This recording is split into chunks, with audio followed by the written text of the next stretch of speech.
Jonathan Ray commented on the Toprak's scary crash. "Yes, I saw it. I don't know why TV decided to show the incident again, because it was horrible. We discussed a lot about that spot every year, but there has to be saw wall, because otherwise the bike can go through the barrier and hit someone." However, Toprak hit the wall, and if the angle had been different, the consequences would have been disastrous. "I had my helmet on, looked up, saw the TV screen and screamed. It was horrible," underlined the Pata Yamaha rider, who was very upset by the broadcast images. "A miracle? He was lucky, because he hit the wall with his side and not with his head. My mechanics had to calm me down a little bit, telling me not to worry because he was fine and walking, but I don't understand why they have to show something like that in the middle of a session when we have to go back on the track again to race. It's pretty stupid on the part of the TV director." An incident that raised several concerns about the safety of the track between turns 14 and 15. There is this situation on many tracks. We are World Superbike, and now even in MotoGP the bikes go really fast and the circuits don't get bigger and bigger. If you look at lap records, everyone wants to go faster. Pirelli wants to make the tires even faster, and Dorna wants the teams to have super concessions. Everything is moving forward, but the barriers are not being moved further back, Ray noted, taking a lucid picture of the situation that has arisen in recent years as speeds have increased. But wouldn't it have been necessary to at least place an air fence at that point on the track? Yes, maybe that is an area that can be improved without making big dramas.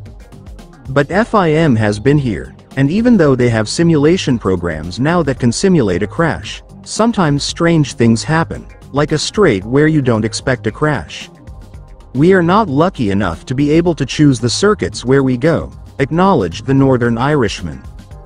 "As Superbike, we are lucky to go for example to Most, or somewhere else, because we have a 12-race championship and it is difficult. This is the reality. So, we have to accept certain circumstances and we can't always have good days. But yes, an air fence would be needed. I'm sure they will get some from our warehouse. We will have the safety commission soon and I'm sure we will talk about it." Despite some minor problems in the morning session, the weekend at Magny Cours began with good performances for Jonathan Ray, who was the best Yamaha rider, setting the 7th quickest time in both of the day's rounds and reducing his gap from the top by about 3/10 in FP2.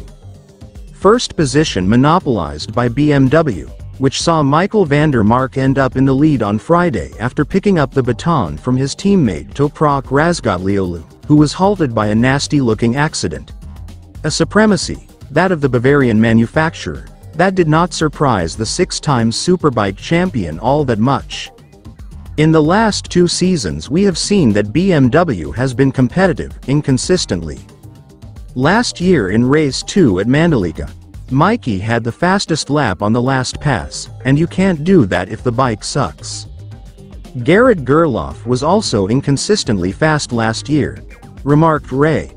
Now there is Toprak who is showing the true potential of the bike, but that also drags down the whole project.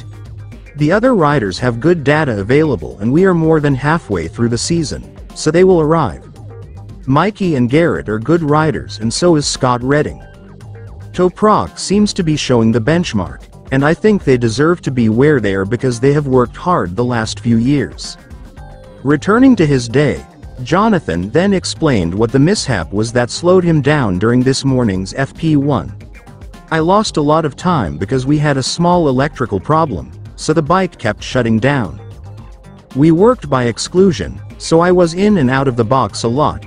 I didn't have a good session, I did a few laps, but I was mostly in the box trying to fix the problem and check it out. Fortunately, the guys were able to find the problem in the last run and we started FP2 in a normal situation."